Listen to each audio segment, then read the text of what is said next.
The eviction notice was taped crooked to the door, white paper against cheap wood veneer. The university letterhead crisp and almost cheerful in its formality. Connor Blake stood in the empty hallway and stared at it for a long time before he reached up to peel it away. His fingers left smudges on the pristine surface. Inside was a single sheet. Eviction notice. 30 days to vacate the premises. The deadline had already passed 3 days ago. Graduation had been last week. The ceremony felt like something that had happened to someone else, a memory already fading at the edges like an old photograph left too long in the sun.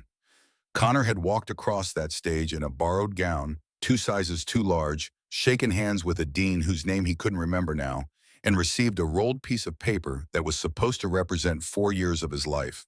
Philosophy degree, summa cum laude.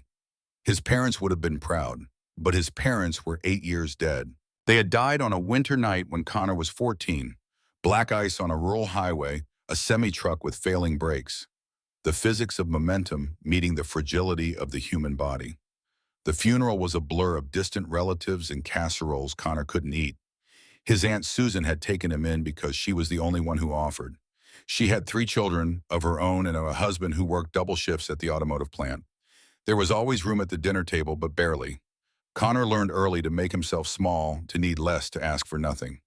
The dorm had been his escape.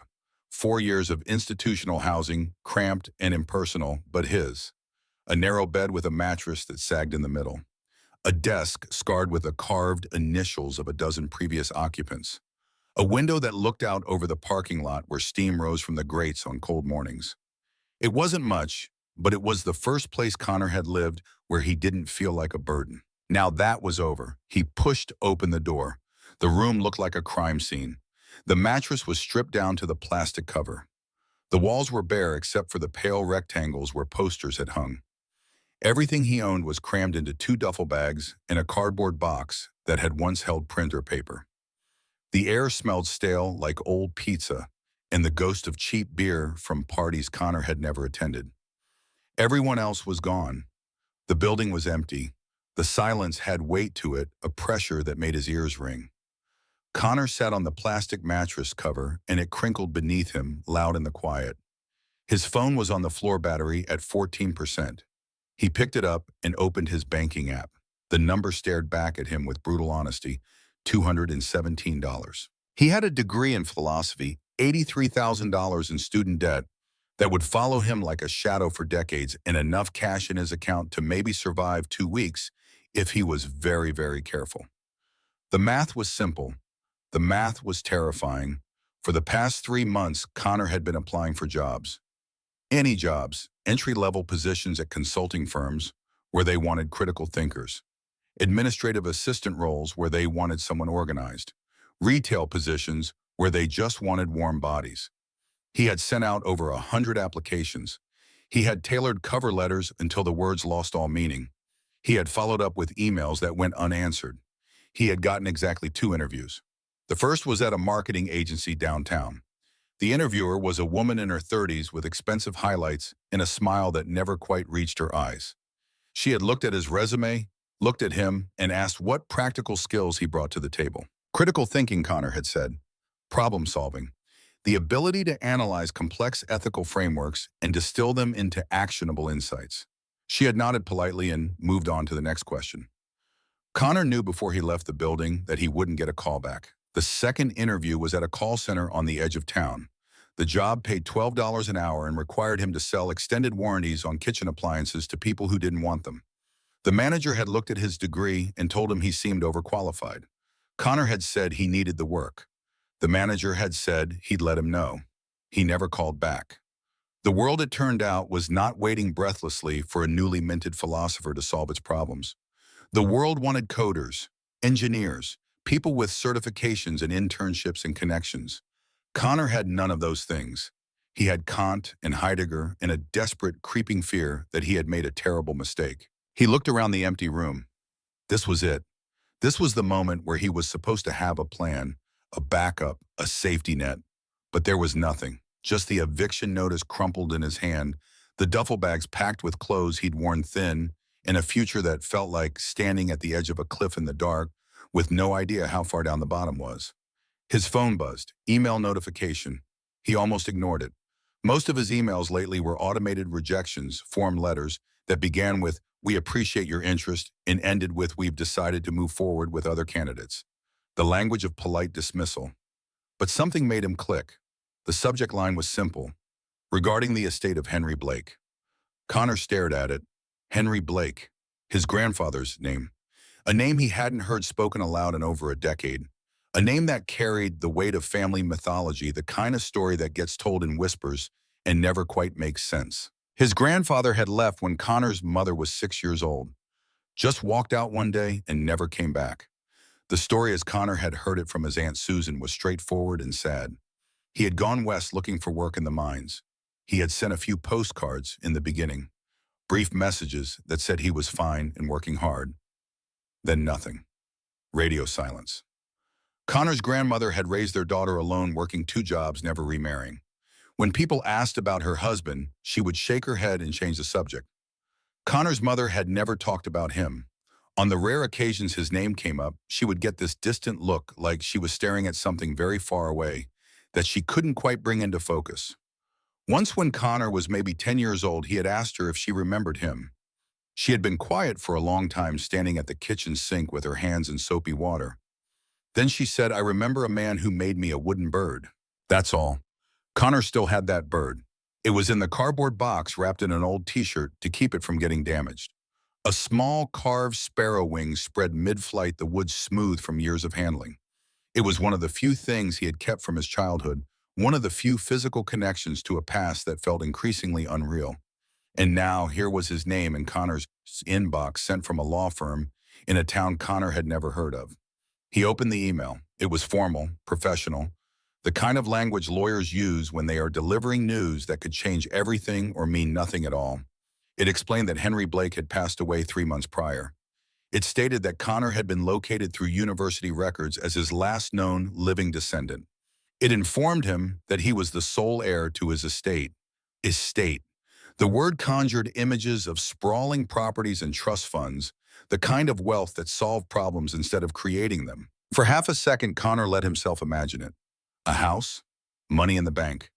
The eviction notice suddenly irrelevant, a problem that dissolved like sugar in hot water. But Connor had learned not to trust hope.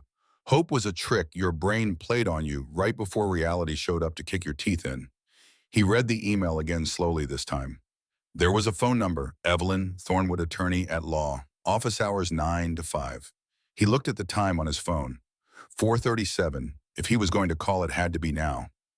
His hands were shaking as he dialed. The phone rang twice before a woman answered. Albright Law. The voice was calm, measured, the kind of voice that delivered life-changing news on a regular basis and had learned to strip all emotion from it to make it bearable. "Hi," Connor said, and his voice cracked. He cleared his throat. "This is Connor Blake. I got an email about my grandfather's estate." There was a pause. He heard papers shuffling in the background. "Ah, Mr. Blake. Connor, I've been trying to reach you. The university records were somewhat outdated. I just graduated," Connor said. "I'm sorry for the delay. No need to apologize." Another pause, longer this time. "I'm sorry to be the one to inform you of your grandfather's passing." Connor waited. The silence stretched out between them, filling with things unsaid, with questions he didn't know how to ask. "I didn't know him," Connor said finally. "I thought he'd been gone for a long time." "I see." 2 words, but they carried something. Understanding, maybe, or pity. Connor couldn't tell which and wasn't sure it mattered. Well, his affairs were not complex. He lived very simply. There are no liquid assets to speak of. In fact, he had almost nothing in terms of personal property. Connor's heart sank. Of course there was nothing. The brief flare of hope died as quickly as it had ignited. "But Ms. Thornwood continued, and Connor heard the shift in her tone. He did own a piece of property. 5 acres just outside of Stone Ridge, Colorado. The deed has been transferred to you. It's yours, free and clear. 5 acres. Land." Connor tried to picture it. A field maybe? Trees? Somewhere he could park a trailer, build something. It was more than he'd had 5 minutes ago. "What kind of property?" he asked. "Is there a house?" "There was," Ms. Thornwood said, And Connor caught the careful tone the way she chose her words. A small cabin. I'm told it burned down approximately 20 years ago. The land itself is quite rugged, mostly rock and scrub pine. It's bordered on one side by a significant granite cliff face.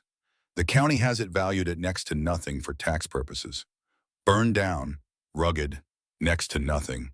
The words landed like stones. Rock and pine. A cliff. Worthless land in a place Connor had never been, in a state he'd never visited. So it's just empty land, Connor said. Essentially, yes. Miss Thornwood paused again, and in that pause, Connor heard something shift. There is one other thing, a complication. Of course there was. A development corporation called High Ridge Ventures has been acquiring land in that area for several years. They're planning a luxury resort development. Your grandfather's parcel is the last privately held piece of land on that mountainside. They've been making offers to purchase it for quite some time. Connor sat up straighter. Offers? Yes, your grandfather refused to sell, repeatedly. They currently have a standing offer of $20,000 for the deed. $20,000. The number hit Connor like a physical blow. $20,000. That was real money. That was rent for a year, a used car that actually ran, breathing room, time to find a job, any job, and get his feet under him. That was a solution, a clean, simple solution to every problem he currently had. They've been quite persistent, son. Thornwood continued. Your grandfather believed they were not operating in good faith. He felt they were attempting to force him out through various means. But the offer is legitimate. It's on the table. Given your circumstances, which I can only speculate about, it might be the most sensible option. Sensible. Yes. Take the money, sign the papers, walk away from a piece of worthless rock in Colorado, and use the cash to start over. Forget about the grandfather who had abandoned his family. Forget about the burned cabin and the cliff face and whatever strange, stubborn reason he had held on to the land. But something stopped Connor. Some small voice in the back of his mind that wanted to know why. Why had he kept it? Why had he refused to sell? What was he protecting? The voice sounded like his father's from 8 years ago. A man's worth isn't measured by how many times he falls down. It's measured by how many times he gets back up. But Connor didn't know how to get back up when there was nothing to stand on. Can I think about it, he asked. Of course, the offer isn't going anywhere. But I would encourage you to see the property before making a decision. It's approximately 5 miles east of town up an old logging road. There's a gate with the name Blake on it. You can't miss it. She gave him the address of her office. They arranged to meet in person so she could give him the deed and the formal paperwork. Connor thanked her and hung up. He sat in the empty dorm room staring at nothing. $20,000, 5 acres of rock. A choice. The eviction notice was still on the floor where he had dropped it. He picked it up, read it again. 30 days. The deadline had passed. He was technically already homeless. He just hadn't admitted it yet. Connor looked at his 2 duffel bags. Everything he owned in the world fit into 2 bags and a box. His entire life compressed and portable. There was nothing keeping him here. No apartment, no job, no reason to stay in this college town where he had spent 4 years studying questions that had no answers. He pulled out his laptop, checked the balance in his account one more time. $217. A one-way bus ticket to Colorado would cost maybe $80. That would leave him with enough to eat for a few days to figure things out. Or he could stay here, sleep in his car, if he had a car, try to find a cheap motel, keep applying for jobs in a town where he had already been rejected 100 times. The choice wasn't really a choice at all. Connor started packing. The next morning, he sold his textbooks back to the campus bookstore. They offered him a fraction of what he had paid, but he didn't have room to negotiate. $62 for $300 worth of books. He sold his laptop to a sophomore for another $100, took less than it was worth because he needed cash now, not tomorrow. The bus station was downtown, a squat brick building that smelled like diesel fuel in desperation. Connor bought a ticket to Stone Ridge, Colorado. The clerk, a heavy-set woman with reading glasses on a chain, looked at the destination and raised her eyebrows. That's a small town, she said. You got people there. Something like that, Connor said. The bus left at 6 in the evening. Connor had 4 hours to kill. He walked around the downtown area, the streets he had walked 1,000 times as a student. the coffee shop where he had spent late nights writing papers on epistemology and the nature of consciousness. The bar where he had gone once felt out of place among the loud voices and easy laughter and never returned. The library steps where he had sat and watched other students laugh and make plans for futures that seemed bright and certain. Connor felt like a ghost, like he was already gone and just hadn't noticed yet. At 5:30, he boarded the bus. It was half empty. He took a window seat near the back, shoved his duffel bags into the overhead compartment, and settled in. As the bus pulled out of the station, Connor watched the town scroll past the window. The university buildings with their brick facades and manicured lawns, the student housing where he had lived for 4 years, the life he was leaving behind. He didn't feel sad exactly. He felt numb, like he was watching all of this happen to someone else. The bus rolled onto the highway and the town disappeared behind them. Ahead was nothing but miles of asphalt and the slow rise of the western horizon. Connor leaned his head against the window and closed his eyes. Somewhere out there was 5 acres of rock and pine. Somewhere out there was the answer to a question he hadn't learned to ask yet. The bus drove through the night. Connor dozed fitfully, his neck cramped against the window, waking every hour or so to find the landscape outside had changed. Flat farmland gave way to rolling hills. Hills gave way to the first hints of mountains. Dark shapes rising against a darker sky. They stopped at small towns with names Connor had never heard. People got on and off. An elderly man with a cane who moved with painful slowness. A young mother with 2 children who wouldn't stop crying, their voices high and piercing in the confined space. A soldier in uniform, headphones in, staring at nothing with eyes that had seen too much. Connor bought a sandwich at a rest stop somewhere in Kansas. Dried turkey and wilted lettuce on white bread. It cost $7 and tasted like cardboard. He ate it anyway, standing in the fluorescent glare of the convenience store, watching semi-trucks roll in and out of the parking lot like great metal beasts. The bus pushed west. The sun came up behind them, painting the sky in shades of orange and pink that looked too bright to be real. Connor watched the light spread across the prairie, watched the shadows retreat. For a moment, he felt something close to peace. Out here in the middle of nowhere, none of his problems seemed real. They were just abstract concepts. Debt, homelessness, failure, words without weight. But then the sun climbed higher, and the heat pressed against the window, and reality came back. He still had no plan. He still had no idea what he was doing. On the second day, they crossed into Colorado. The landscape began to change in earnest. The flat expanse of the plains started to buckle and rise. Mountains appeared on the horizon, blue and hazy with distance, their peaks white with snow even in late spring. They grew larger with every mile, their details sharpening, revealing themselves to be enormous beyond anything Connor had imagined. He had never seen mountains before, not like this. They were ancient and indifferent monuments to a time before humans had names for things. They made him feel small in a way that wasn't entirely bad. It was a relief almost to be reminded that his problems were temporary and insignificant in the face of something that had stood for millions of years. The bus climbed higher. Connor's ears popped. The air that seeped in through the vents was thinner, colder, cleaner. It smelled like pine needles and stone and something wild he couldn't name.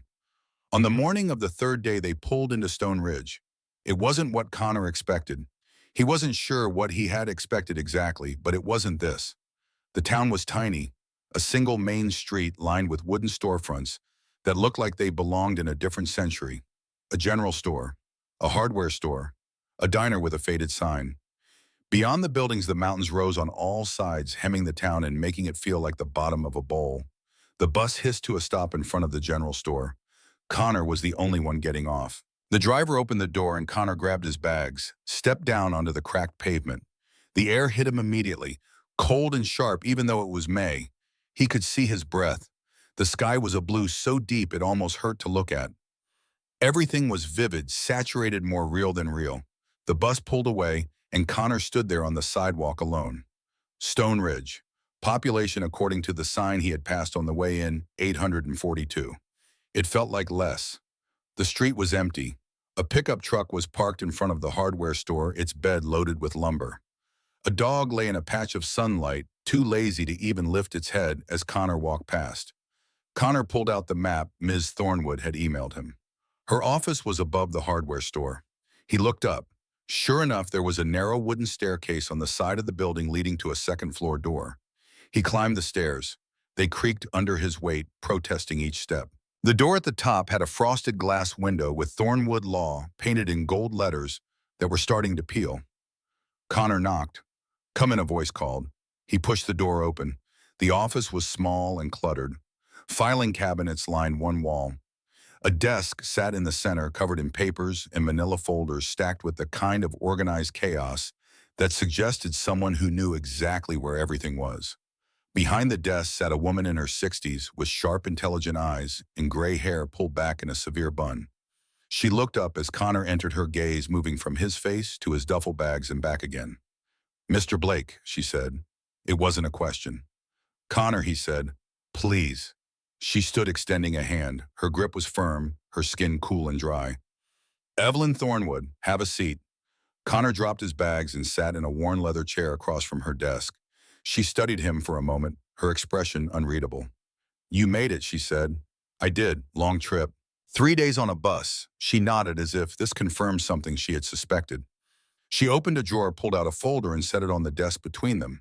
"Your grandfather's estate," she said. "Such as it is." She slid documents across the desk.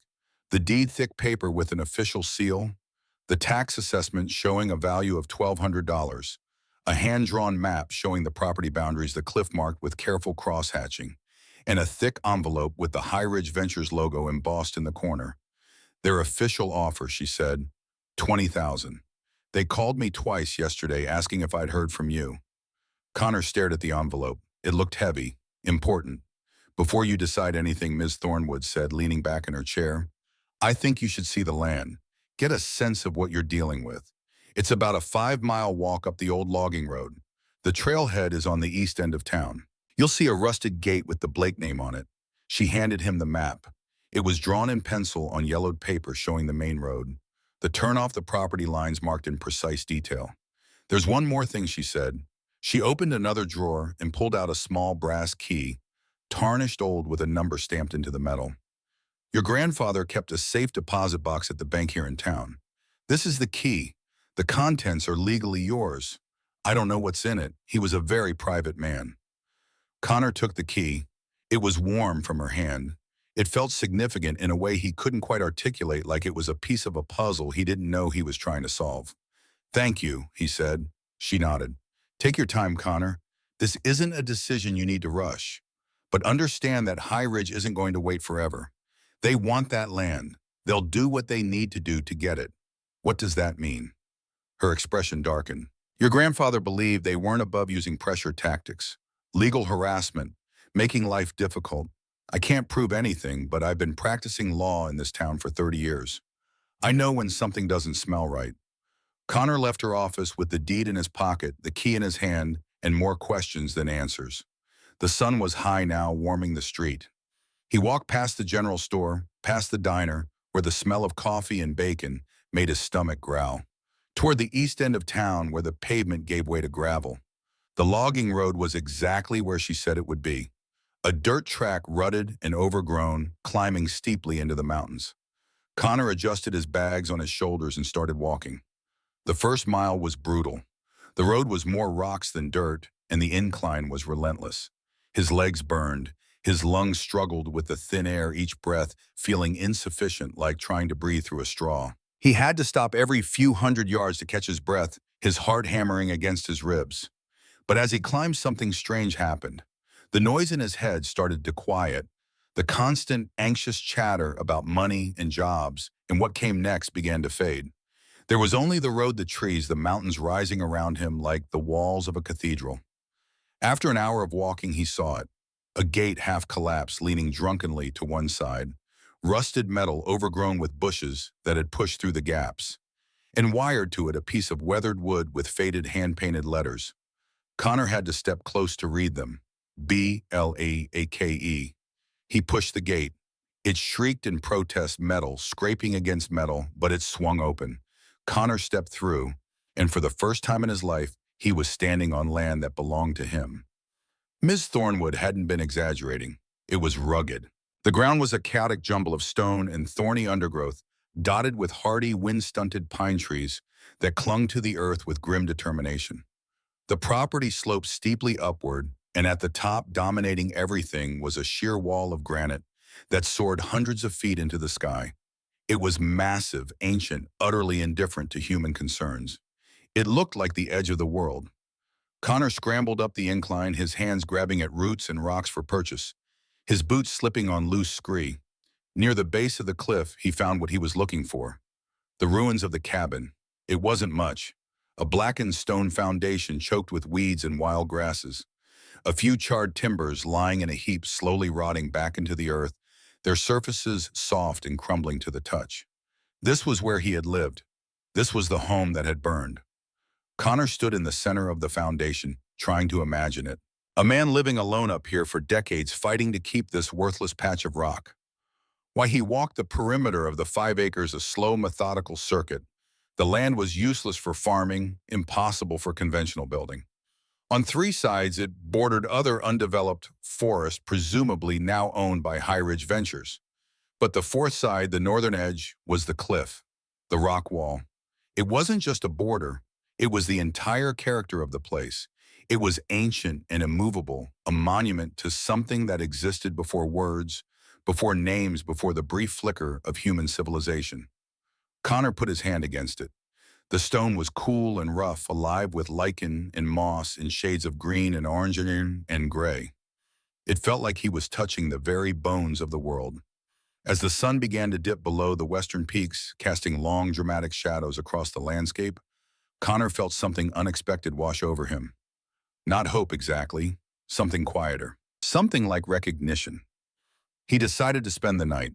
He had a sleeping bag and a small tarp in one of his duffel bags.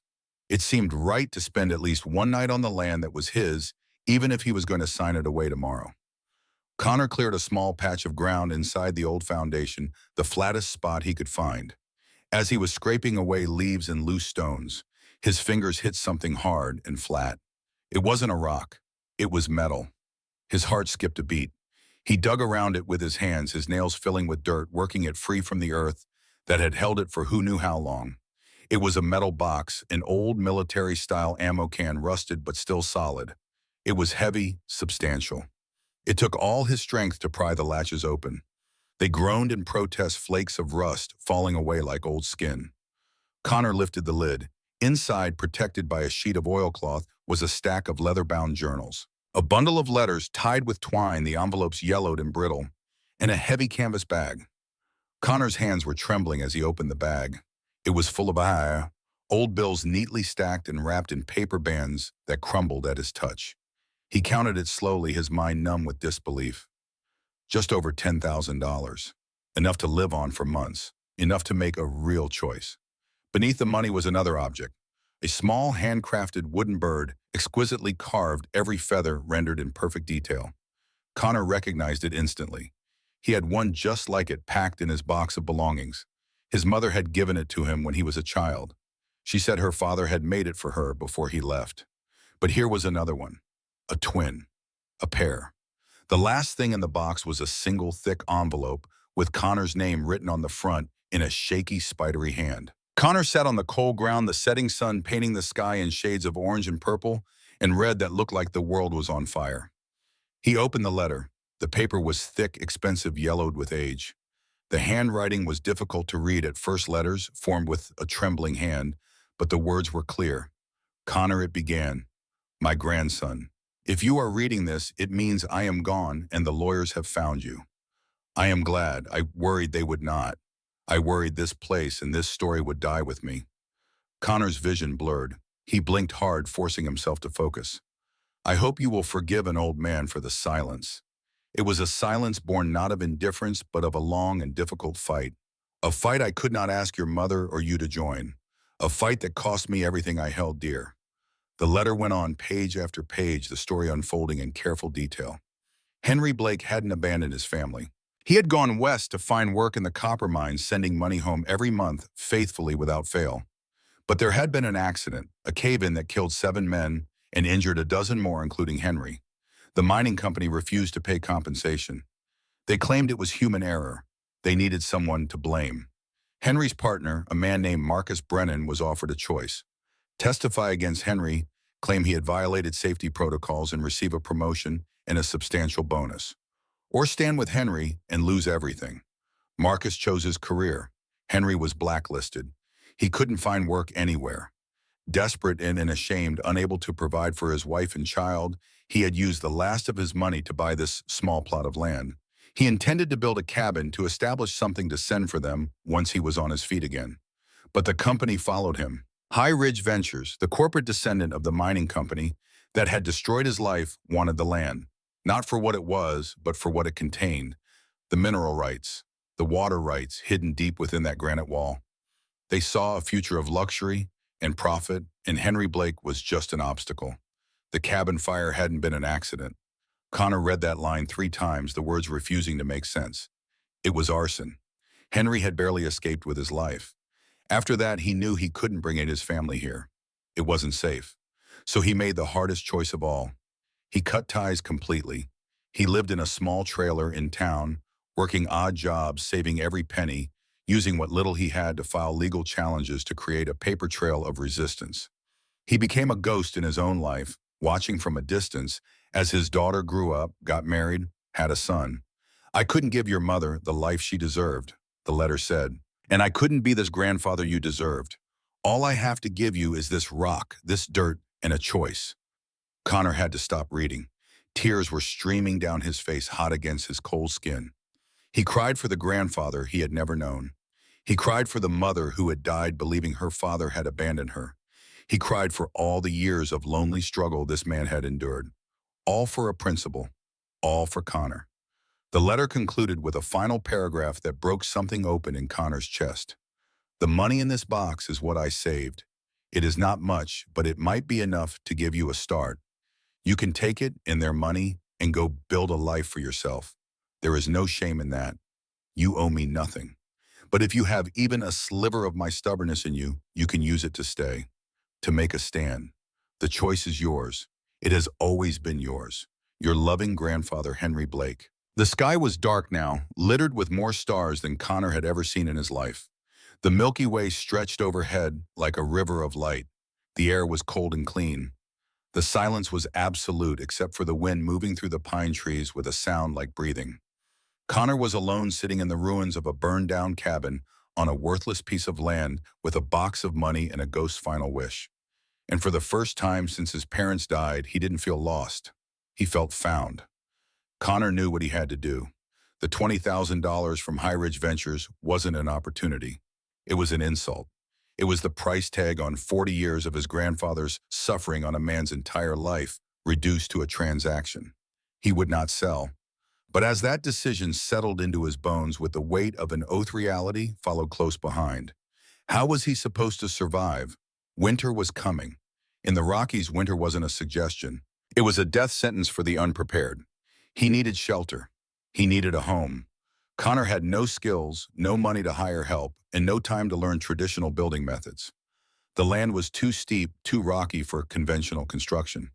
A standard cabin would require materials and expertise he didn't have.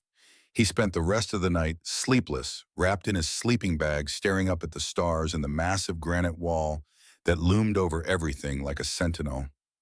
That wall, immovable, eternal, a natural fortress that had stood for millions of years. And slowly, as dawn broke over the eastern peaks, painting the granite in shades of gold and pink, an idea began to form. Wild, desperate, impossible, but maybe, just maybe, the only way forward. Connor woke to sunlight streaming across his face, the granite wall above him glowing like molten gold in the early morning light. His body ached from sleeping on hard ground, his muscles stiff and protesting as he sat up. But his mind was clear for the first time in months. He pulled out the journals from the metal box and began to read. Henry Blake's handwriting filled page after page, a meticulous record of 40 years. Notes on the land, sketches of the property boundaries, detailed observations about water sources, about the quality of the stone, about the way snow accumulated in winter and where the sun hit in summer. But what caught Connor's attention was a series of drawings near the back of the third journal. His grandfather had sketched building plans, not for a traditional cabin, but for something else. something that used the cliff face itself as a structural element. The notes were fragmentary ideas, half-formed and abandoned, but the concept was there. Build into the mountain. Use what cannot be moved.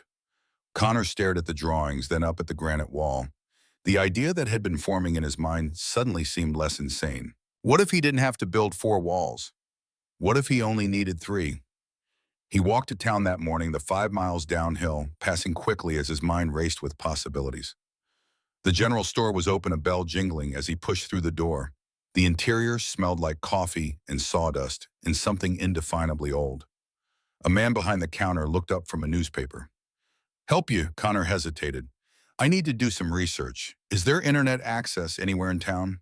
The man whose name tag read Bill studied Connor with eyes that had seen plenty of young men come and go from these mountains. "Library's got computers. 2 blocks down, opens at 9. Connor thanked him and left. The library was a small brick building tucked between the post office and a real estate office. Inside, a woman with silver hair and reading glasses directed him to 2 ancient desktop computers in the back corner. For the next 3 hours, Connor researched. He learned about Quonset huts, those semicircular corrugated steel buildings developed during World War II. They were designed to be cheap, durable, and assembled quickly by unskilled labor. Farmers used them for storage. They could withstand extreme weather. And critically, they didn't require complex foundations or extensive permitting. Connor found suppliers online. A complete kit for a 30 by 40-foot structure cost $8,000 shipped. That would leave him with just over $2,000 from his grandfather's money. Enough for concrete, for basic supplies, maybe enough to survive until he figured out what came next. But there was still the problem of building permits. A residential structure would require inspections, professional contractors, months of bureaucracy he couldn't afford. Connor clicked through county regulations, planning codes, zoning restrictions. His philosophy degree had taught him to read dense text carefully to find the gaps in arguments. And there, buried in subsection after subsection, he found it. Agricultural and storage structures under 500 square feet on property zoned rural residential required minimal permitting. A simple notification proof of property ownership, basic safety compliance. No professional contractors required. No residential inspections. It was a loophole. A narrow one, but it was there. Connor walked back to Ms. Thornwood's office. She was on the phone when he arrived, but waved him to a seat. When she hung up, she looked at him with raised eyebrows. "You're still here." "I'm not selling," Connor said. She leaned back in her chair, studying him. "May I ask why not?" He told her about the letter, about his grandfather's fight, about the arson and the betrayal, and the 40 years of standing alone against forces that wanted to grind him down. When he finished, Miss Thornwood was quiet for a long moment. "Your grandfather was a stubborn man," she said finally, "but he was a good man. He was my client for 25 years, the most principled person I ever knew." Connor pulled out the sketches he had made that morning, crude drawings of a Quonset hut built against the granite wall. "I need to build shelter before winter. I can't afford a traditional cabin, but if I classify this as agricultural storage, I can do it myself." Ms. Thornwood took the papers, her sharp eyes scanning the drawings. She was quiet for so long, Connor thought she was going to tell him it was impossible. Then a slow smile spread across her face. "It's audacious," she said. "The county inspector is going to have a fit, but it's not illegal." She tapped the drawings with one finger. "You'll need to file the paperwork correctly. Every detail has to be perfect. They'll be looking for reasons to shut you down. Would you help me?" She looked at him over her reading glasses. "Your grandfather would have done this exact same thing. Absolutely, I'll help you." Connor used Ms. Thornwood's computer to order the Quonset hut kit that afternoon. The company promised delivery in 2 weeks. That gave him 14 days to prepare the foundation. He walked back up the mountain with a sense of purpose that felt almost like joy. At the hardware store, he bought a shovel, a pickaxe, a wheelbarrow, bags of stakes, and string for laying out the foundation. Bill rang up the purchases without comment, but as Connor was loading everything into the wheelbarrow for the long push uphill, the older man spoke. "You're Henry's grandson." It wasn't a question. Connor nodded. "He was a friend of mine," Bill said. "Best man I ever knew. Stubborn as a mule, but he had his reasons." He gestured at the supplies. "You building something up there? Trying to?"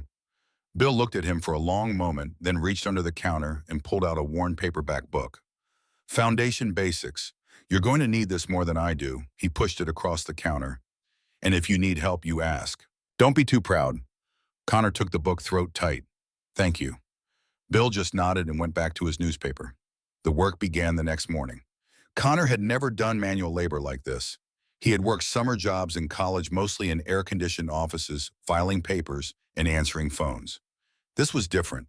This was war against the mountain itself. He started by marking out a 30 by 40-foot rectangle at the base of the cliff using stakes and string to ensure perfect right angles. The book Bill had given him stressed the importance of level and square. Everything else would be built on this foundation. If it was wrong, everything would be wrong. Then came the digging. The ground was not soil in any conventional sense. It was a thin layer of decomposed granite and pine needles over solid rock.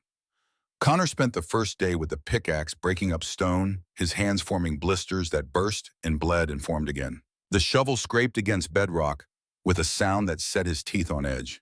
He filled the wheelbarrow and pushed it to the edge of the property to dump over and over a Sisyphean task that seemed to have no end.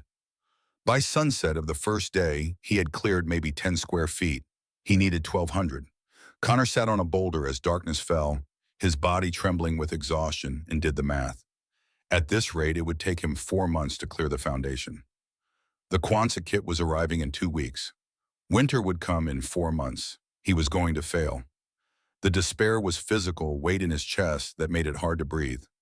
He thought about the $20,000, about signing the papers and walking away, about how easy it would be to just give up. Instead, he looked at the granite wall barely visible now in the gathering darkness. His grandfather had stood here for 40 years, alone, fighting forces with infinitely more money and power. And he had never quit. Connor picked up the shovel and went back to work. He worked by headlamp for another 3 hours until his arms literally could not lift the shovel anymore. Then he collapsed in his sleeping bag and fell into a sleep so deep it felt like death. He woke before dawn and started again. The days blurred together. Dig, haul, dump, dig, haul, dump. Connor's body transformed. The softness from 4 years of academic life burned away. His hands became leather, his shoulders broadened, his back developed knots of muscle that ached constantly but grew stronger. He learned to read the stone to find the fracture lines where the pickaxe would bite deep instead of bouncing off. He learned to pace himself to work in a rhythm that he could maintain for 10, 12, 14 hours. He learned what his body could endure. Some days were darker than others, days when the progress seemed so minimal that the whole enterprise felt like madness. Days when the voice in his head whispered that he was a fool, that he should take the money and run. That pride was going to kill him up here in these mountains. On those days, Connor would stop working. He would walk to the granite wall and place his palm against the cool stone. He would think about his grandfather working alone, betrayed by his best friend, cut off from his family. If Henry could stand here for 40 years, Connor could stand here for 40 days. He picked up the shovel and kept digging. After a week, people in town started to notice. Connor would come down for supplies, filthy and exhausted, and the looks changed. At first, there had been curiosity, then skepticism. Now there was something else. Not quite respect, but the beginning of it. The recognition that this city kid wasn't running away when things got hard. Bill started giving him advice. Small things. Where to rent a concrete mixer when the time came. Which brand of rebar wouldn't rust in mountain weather. How to read the sky for incoming storms. One afternoon, as Connor was loading bags of concrete mix into the wheelbarrow, Bill came out from behind the counter. He was a big man, belly straining the buttons of his flannel shirt, but he moved with surprising grace. "You're doing this the hard way," he said. "It's the only way I know," Connor replied. Bill grunted. Henry was the same, too proud to ask for help until he didn't have a choice. He looked at Connor's hands, raw and calloused. "You know what you're doing with concrete. I've read about it. Reading and doing are different things." Bill pulled out a business card from his wallet, wrote a name and number on the back. "This is Sal. He's a carpenter." "Good man. Call him before you pour that foundation. He'll make sure you don't screw it up." Connor took the card. "I can't afford to pay him." Bill's expression softened. "He doesn't want your money, kid. He wants to help. There's a difference." On the 10th day, Connor finished clearing the foundation. 1,200 square feet of bedrock, scraped clean and leveled within a quarter inch, according to the transit level Ms. Thornwood had lent him. He had moved approximately 40 tons of rock and dirt with a shovel and a wheelbarrow. His body was a different machine now, lean and hard, and capable of things he couldn't have imagined 2 weeks ago. That night he called Sal. The voice that answered was rough-weathered. "Yeah, my name is Connor Blake. Bill at the general store said I should call you." There was a pause. "You're Henry's grandson, the one building up on his land." "Yes, sir." Sal grunted. "I'll be there tomorrow morning, 7 o'clock. Have coffee ready." He hung up before Connor could respond. Sal arrived exactly at 7, driving a battered pickup truck that had more rust than paint. He was in his 50s, lean and strong, with hands that looked like they could bend rebar. He accepted the cup of instant coffee Connor offered without comment, walked the perimeter of the cleared foundation without speaking, and finally nodded. "Not bad for a college kid. You got the forms built?" "Not yet," Connor admitted. Sal set down his coffee. "Then we better get started." For the next 3 days, Sal taught Connor the craft of concrete work, how to build the wooden forms that would hold the wet concrete, how to calculate the exact amount needed, how to set the rebar grid that would give the slab strength, how to account for the slope of the land so water would drain away from the structure. Sal didn't talk much. He would demonstrate something, once watch Connor attempt it, then correct with minimal words, tighter, level, again. But on the third day, as they were tying rebar together, Sal spoke. "I knew your grandfather. He was a good man. Bill and we tried to help him over the years. But he was proud. Wouldn't take charity." Connor looked up.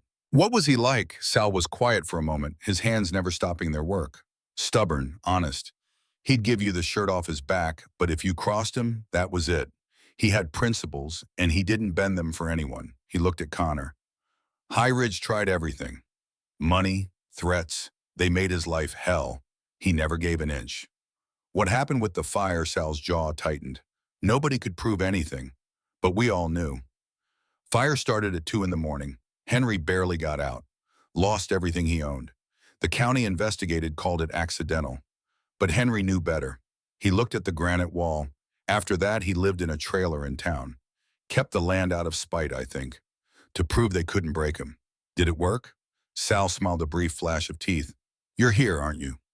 On Saturday, Bill arrived with the concrete mixer rattling in the bed of his truck. With him came Dave, a rancher Connor had seen around town, a quiet man in his 40s with sun-weathered skin and gentle eyes. They didn't ask if Connor needed help. They just started working. The four of them spent 12 hours under the brutal sun, mixing and pouring concrete. It was back-breaking work. The mixer roared constantly. Bags of concrete mix had to be hauled. Water added in precise amounts. The thick gray slurry poured and spread and smoothed. Connor learned to use a screed board, dragging it across the wet surface to level everything. He learned to finish with a trowel, the circular motions that sealed the surface and gave it strength. Sal worked beside him, occasionally taking the trowel from Connor, shaking hands. "You're thinking too much. Feel it.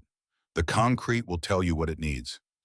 By sunset, they had a perfect 30 by 40-foot slab, smooth and level, curing at the base of the granite wall.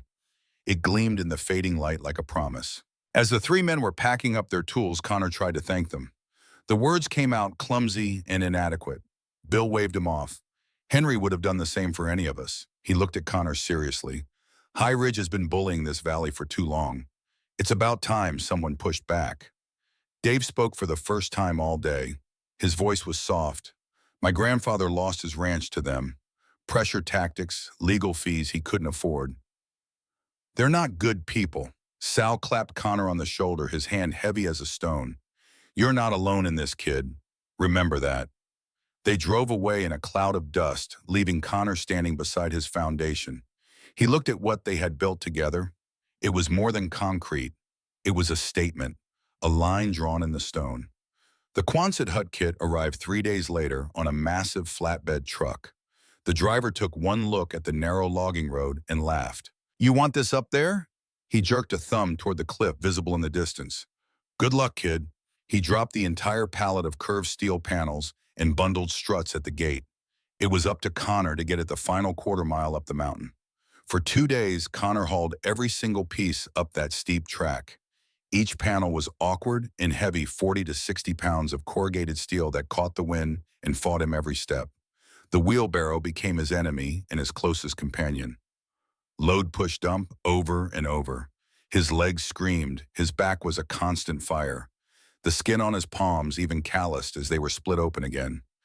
On the evening of the second day, as Connor was hauling what he thought was the last panel, his body operating on pure will, he saw headlights at the gate, Bill's truck, and behind it Sal's, and another Connor didn't recognize. 3 men got out. They looked at the pile of steel still waiting to be moved. They looked at Connor swaying on his feet with exhaustion. Nobody said a word. They just started picking up panels. For the next hour, they worked in silence. A crew of 4 instead of 1. What would have taken Connor another full day took 60 minutes. When the last piece was hauled to the building site, Bill simply clapped Connor on the shoulder. "Concrete's cured enough. Start assembling Monday. You call Sal if you need help with the arches." Then they were gone, taillights disappearing down the mountain. Connor stood surrounded by the components of his future home. In the gathering darkness, he felt something he hadn't felt in months. He felt hope. The Quonset hut manual said assembly was a 2-man job minimum. Connor had 1 man, himself. He spent a frustrating first day trying to bolt the curved panels together on the ground. They were heavy and flexible, fighting his every attempt to align the holes. The arch would start to take shape, then collapse under its own weight before he could secure it. By sunset, he had accomplished nothing except adding new bruises to his collection. He was sitting in the dirt defeated when he heard the truck. Sal climbed out without greeting, surveyed the scattered panels, and picked up a wrench. "Let's get to work." For the next week, Sal appeared every day after finishing his own jobs. They developed a rhythm, a wordless partnership. They would assemble an arch on the ground bolt by bolt, Connor learning to predict what Sal needed before he asked for it. Then with ropes and careful coordination, they would walk it upright, muscles straining, and bolt it to the anchor points embedded in the concrete. One by one, the silver ribs rose against the granite cliff. The structure began to take shape, skeletal and strange and somehow right. It looked like the bones of some great metal beast, curved spines arching toward the sky. On the 6th day, as they were raising the 8th arch, a black SUV came up the logging road. It was expensive, out of place in these mountains, its paint job too perfect against the dust and rock. 2 men in suits climbed out. They were not from Stone Ridge. The younger one, maybe 35, with slicked back hair and aggressive eyes, spoke first. "You Connor Blake." Connor set down his wrench. "I am. I represent High Ridge Ventures. We have a new offer for you." He pulled an envelope from his jacket. $30,000, 50% more than our previous offer. We're prepared to close today. Connor looked at the envelope, then at the man's face. Not interested. The man's smile tightened. "Listen, kid, you can't live here. This is a storage structure. You're violating county ordinances. We've already filed a complaint." "The paperwork is in order," Sal said quietly, stepping up beside Connor. "Agricultural storage on rural residential land. Perfectly legal." The second man, older and colder, spoke for the first time. "County inspector will be here next week. We'll see how legal it is." His eyes were hard. "Winter's coming, Mr. Blake. Winters up here are very difficult. People get hurt. Structures fail." It wasn't a direct threat, but the implication was clear. "Get off this property," Connor said. His voice was steady. Now, the 2 men looked at each other. The younger one dropped the envelope on the ground. "You'll regret this." They drove away, leaving a cloud of dust hanging in the air. Sal picked up the envelope and handed it to Connor. "They're scared." "Of what?" "Of losing. Your grandfather fought them for 40 years and never broke. They thought you'd be easier." He smiled grimly. They were wrong. The county inspector arrived the following Tuesday. He was a thin man with a clipboard and an expression that suggested he'd already decided Connor was guilty of something. With him was an engineer brought to examine the structural integrity. They spent 2 hours going over every detail. They measured the foundation, checked that it was level, bow, and properly cured. They examined the anchor bolts, the rebar placement, the spacing of the arches. They reviewed Connor's permits, looking for any discrepancy. The inspector kept glancing at the engineer, clearly hoping for bad news. The engineer just shrugged. Finally, the inspector turned to Connor. "This is registered as agricultural storage." "That's correct," Connor said. "You're not living here. I sleep here sometimes to guard my equipment." What equipment? Connor gestured at the shovel, wheelbarrow, and pickaxe leaning against the granite wall. The inspector's face reddened. This is clearly intended as a residence. Ms. Thornwood stepped forward. She had arrived an hour earlier, anticipating exactly this confrontation. The structure complies with all county regulations for agricultural buildings. You've examined it. Is there a code violation? The inspector looked at his clipboard, then at the engineer, who shook his head minutely. Not at this time, the inspector said through gritted teeth. But I'll be monitoring this property. Any violation, any indication of residential use, and I'll shut it down. We'll be in full compliance, Ms. Thornwood said smoothly. After they left, Connor felt his legs go weak. That was close. That was just the beginning, Ms. Thornwood replied. They'll be back. High Ridge doesn't give up. Then neither do I, Connor said. With the arches complete, they began attaching the side panels. The structure grew skin, enclosing itself, transforming from skeleton to shell. It started to look real, like something a person could survive in. The final step was the end walls. The kit came with steel panels, but Connor wanted something different. He wanted windows. He wanted light. He wanted it to feel less like a bunker and more like a home. He used the last of his grandfather's money to buy lumber and prefabricated windows from the hardware store. Sal took over this phase, his carpenter's expertise finally fully employed. He taught Connor how to frame a wall, how to ensure it was plumb and square, how to install a window so it would open and close smoothly and seal tight against the weather. They built the front wall with care, using warm pine boards that contrasted beautifully with the cold steel. 2 large windows flanked a solid door that Sal installed with precision. Above, translucent polycarbonate panels let natural light flood the interior. When they stepped back to look at what they had created, Connor felt his throat tighten with emotion. It was no longer just a metal shed. The wooden front wall gave it a face of personality. It looked like it belonged here, like it had grown from the mountain itself. The silver curve of the roof flowed seamlessly into the massive granite wall behind it, as if the structure was simply a continuation of the ancient stone. Well, kid, Sal said, wiping his hands on his jeans. You did it. We did it, Connor corrected. Sal smiled. Henry would be proud. Connor moved in that night with his sleeping bag, a camp stove, and 2 battery-powered lanterns. The space was cavernous and empty, just a concrete floor and curved metal walls. But it was enclosed. It was shelter. It was his. He stood in the center of his new home and looked around. The front windows framed a view of the valley below the town of Stone Ridge, small in the distance. Behind him, the granite wall rose like a monument, its surface catching the last light of day and glowing with inner fire. This strange hybrid structure, half human engineering and half ancient geology, had become more than Connor could have imagined. It was a sanctuary. It was a statement. It was proof that impossible things could be built if you refused to quit. Winter was still coming. There was still so much to do. But Connor had a home. He had built it with his own hands and with the help of men who owed him nothing and gave him everything. He thought about his grandfather, standing in this same spot decades ago, probably thinking similar thoughts. The difference was that Henry had stood alone. Connor had a community. That night, Connor slept deeply for the first time since arriving in Stone Ridge. The wind howled outside, rattling the metal roof, but inside he was safe. The granite wall at his back felt solid and eternal, and tomorrow he would start building the life that came next. Connor woke on the first morning of November to find the world transformed.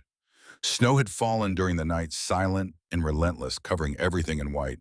The valley below had disappeared beneath a blanket that erased roads and boundaries and made the mountains look like they belonged to another world entirely. He had spent October preparing. A small wood-burning stove now sat in the corner of the Quonset, its pipe running up through a carefully sealed hole in the steel roof. Firewood was stacked against the granite wall inside, enough to last weeks if he was careful. He had rigged a simple water system, running a pipe from a spring 200 yards upslope. Using gravity to fill a cistern he had buried and insulated against freezing. It wasn't elegant, but it worked. The cold was absolute.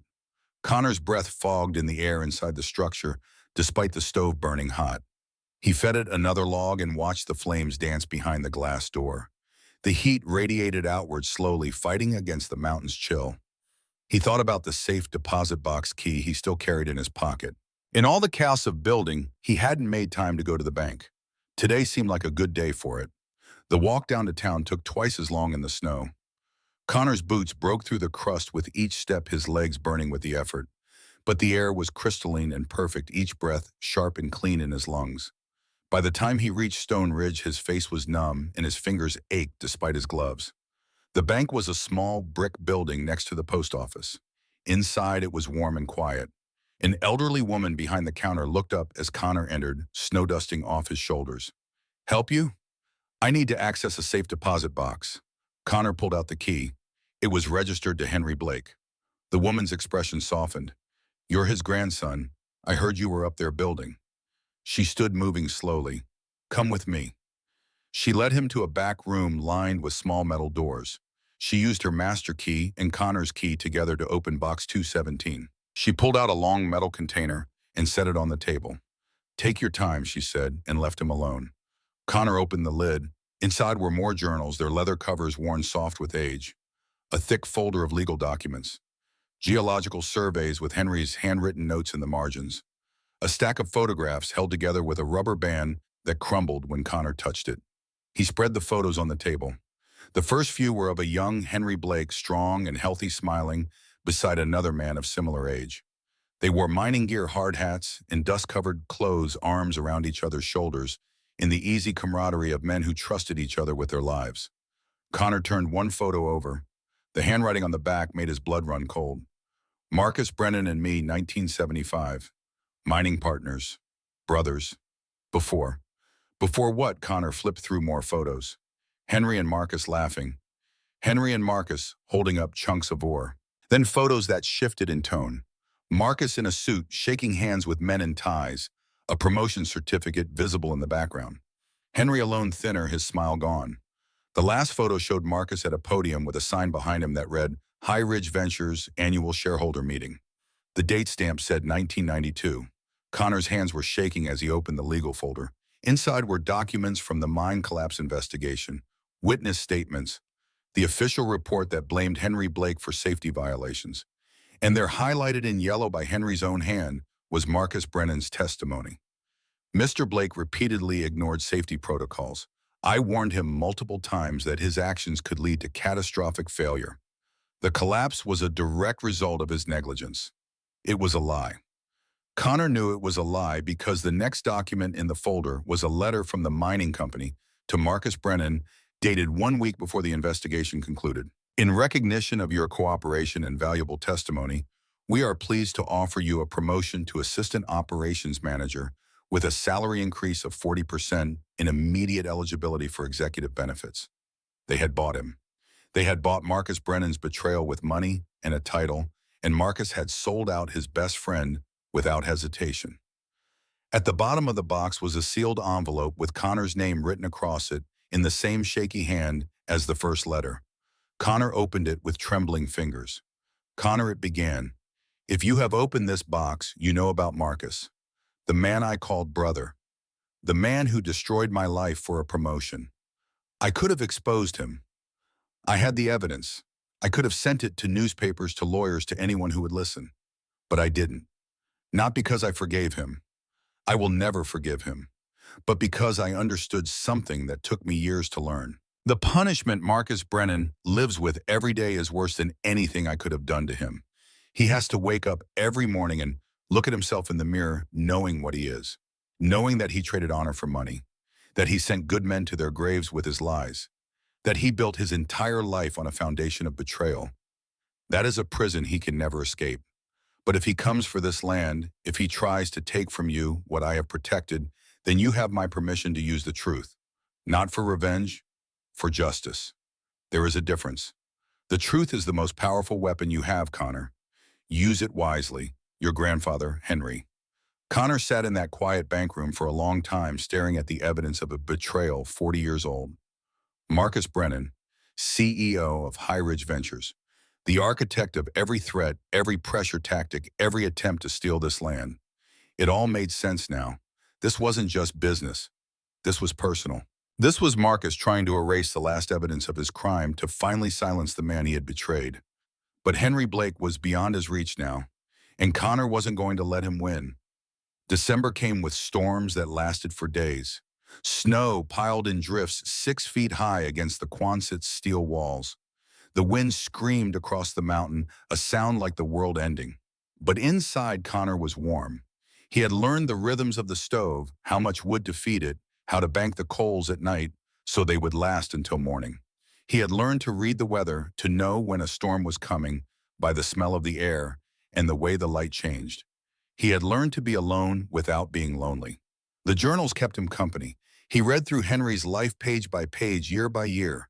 The early entries were full of hope, plans for the cabin he would build, letters he wrote to his wife that he never sent afraid they would be intercepted again. Notes about Connor's mother growing up, gleaned from newspaper clippings and observations made from a distance. The later entries were darker. The exhaustion of fighting, the loneliness, but also a stubborn pride. I will not let them win. That phrase appeared over and over, a mantra, a prayer. Connor understood now. His grandfather hadn't kept this land out of spite.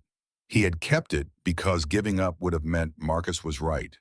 It would have meant that betrayal paid that honor was worthless, that the wrong people could win simply because they were willing to be more ruthless.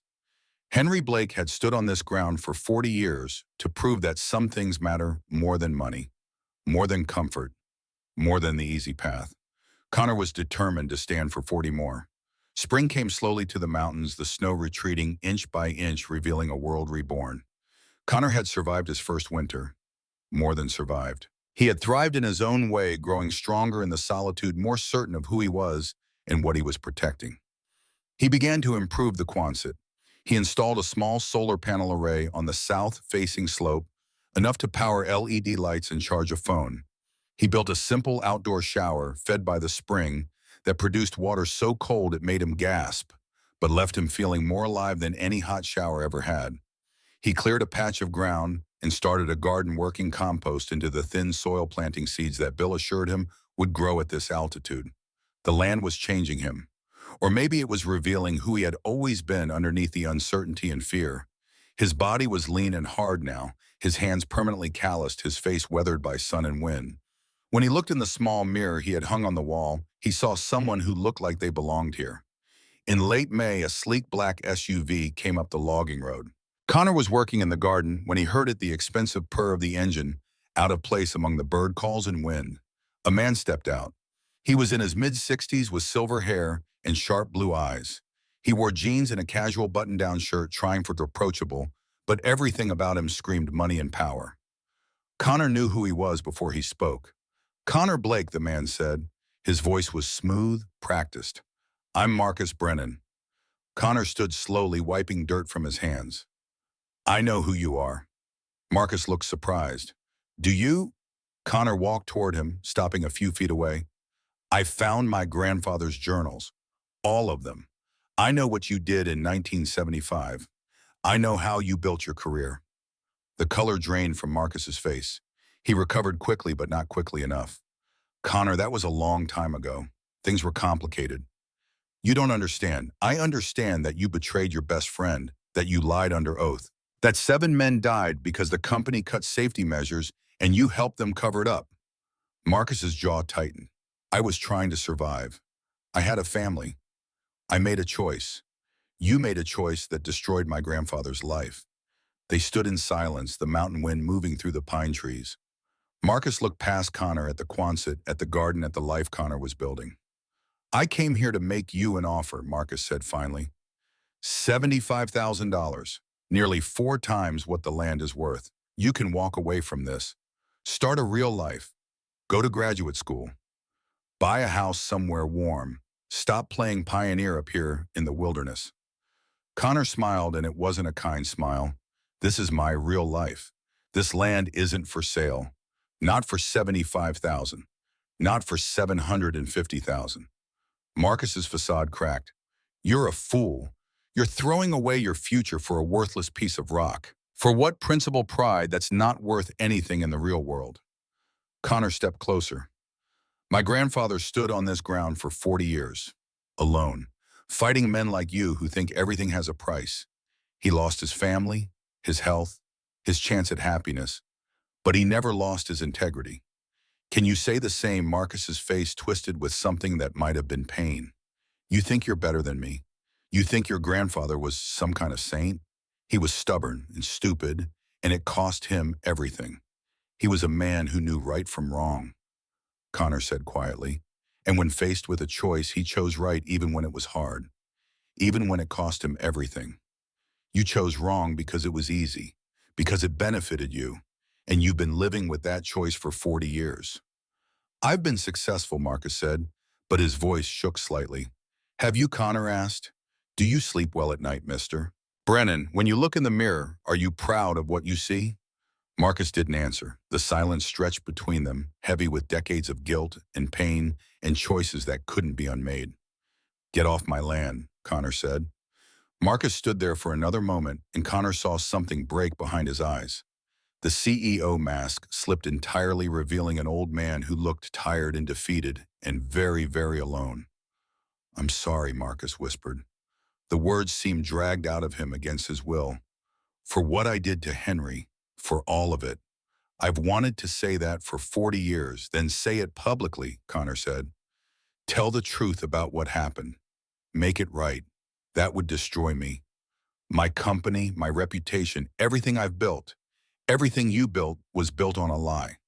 Marcus looked at him for a long moment. Then without another word, he got in his SUV and drove away. Connor didn't expect to hear from him again. But 3 days later, Ms. Thornwood called. She sounded shocked. Turn on your phone, check the news. Connor pulled out his phone, which he kept mostly off to save battery. A notification filled the screen. Breaking news from High Ridge Ventures. He clicked the link. Marcus Brennan, CEO of High Ridge Ventures, had called a press conference in Denver. In front of reporters and cameras, he had read a statement confessing to perjury in the 1975 mining disaster investigation. He admitted that the company had pressured him to lie, that Henry Blake had been blamed for failures caused by corporate cost-cutting. He announced his immediate resignation as CEO. Furthermore, he stated that High Ridge Ventures would be abandoning all development plans in the Stone Ridge area and selling the land they had acquired back to a local conservation trust at cost. The press conference had been yesterday. Marcus's face on the video looked haggard, aged beyond his years. But there was also something else in his expression, something that might have been relief. Connor sat on the granite wall and read the article 3 times. He didn't feel triumphant. He felt sad for everyone involved. For his grandfather who had died before seeing justice. For his mother who had never known the truth. For Marcus who had sacrificed his soul for success and was only now at the end of his life trying to buy it back. But he also felt something else. He felt the weight of his grandfather's fight finally lifted. Henry Blake had been vindicated. The truth had won, even if it took 40 years. Summer brought unexpected changes. With High Ridge gone, Stone Ridge began to breathe again. Families who had been facing pressure to sell could stay. The valley returned to what it had always been, a place where people lived quietly and close to the land, without the shadow of corporate development hanging over them. Connor's phone, which had been silent for months except for Ms. Thornwood's calls, started ringing. A reporter from Denver wanted to interview him. A documentary filmmaker wanted to tell Henry's story. A university professor researching land rights in the American West wanted to use the property as a case study. Connor said yes to the professor. Her name was Dr. Sarah Chen, and she arrived in June with a graduate student in a trunk full of geological equipment. She was in her 40s, sharp and energetic, with a passion for environmental ethics that reminded Connor of why he had loved philosophy. They set up camp near the Quonset, and for 3 weeks they studied the land. The mineral deposits, the water sources, the ecosystem that had evolved in the shadow of the granite wall. Dr. Chen was fascinated by everything, but especially by the way Connor had built his home. This is remarkable, she said one evening, standing inside the Quonset as the sunset painted the granite wall in shades of gold and rose. You've created something that works with the landscape instead of against it. This structure, it's almost like biomimicry. You borrowed the cliff's strength instead of fighting it. My grandfather had the idea, first, Connor said. I just finished what he started. She wrote her paper that summer titled Resistance and Resilience: How One Family's Stand Against Corporate Land Acquisition Preserved an Ecosystem. It was published in a major environmental journal and won an award. Connor didn't read it until she sent him a copy in the fall. In the conclusion, she had written something that made him stop and read it 3 times. Connor Blake represents a new generation of land stewards who understand that ownership is not about dominion, but about responsibility. In refusing to sell, he preserved not just 5 acres of granite and pine, but the principle that some things once lost cannot be regained at any price. His stand, built on his grandfather's foundation, proves that individual action still matters in an age of corporate power. That fall, Connor filed paperwork to place the land in a conservation easement. It meant he still owned it, but it could never be developed. After his death, it would pass to a land trust that would maintain it in perpetuity as wilderness. The Quonset could remain a testament to what one stubborn family had protected, but nothing else could be built. It felt right. It felt like completion. Winter came again, but this year Connor was not alone. Bill, Sal, and Dave had taken to visiting regularly, appearing with beer and food and stories, turning the Quonset into a gathering place. On the first snowfall of the season, they showed up together with enough provisions for a feast. "First winter you were alone," Bill said, handing Connor a six-pack. "This year you got family." They cooked dinner on the wood stove, filling the space with the smell of roasting meat and fresh bread Dave's wife had sent. They told stories about Henry, about the early days of Stone Ridge, about their own battles with High Ridge before Marcus's confession had ended the threat. Emily, Dr. Chen's graduate student, had stayed on to continue research through the winter. She sat quietly in the corner, taking notes, occasionally asking questions. She was writing her thesis on ethical land use, using Connor's property as the central case study. As the night deepened and the wind howled outside, Connor looked around at the faces illuminated by firelight. The granite wall behind them glowed warm, the ancient stone reflecting back the heat and light.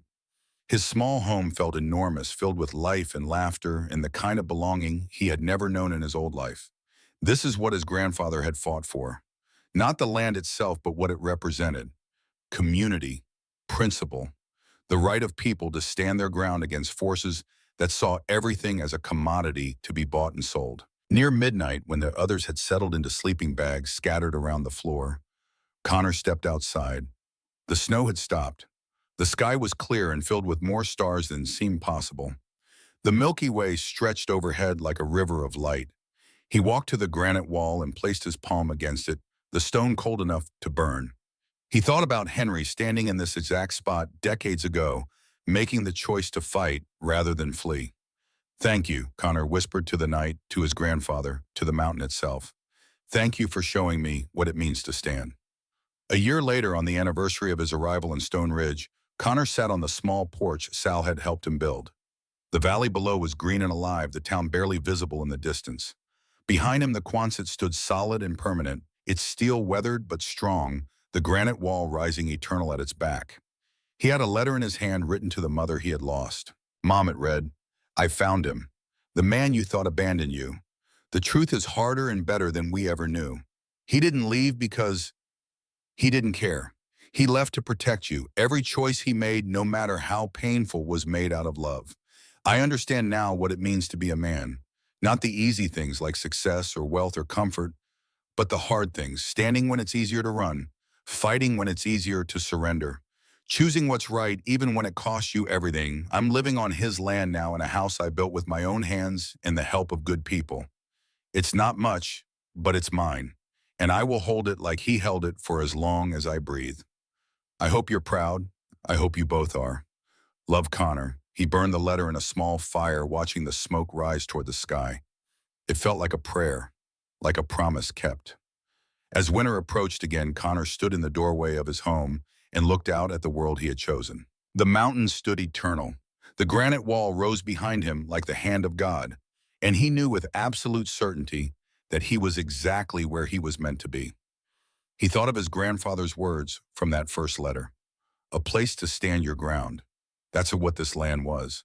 That's what it would always be. Connor stepped inside and closed the door against the cold. The fire crackled.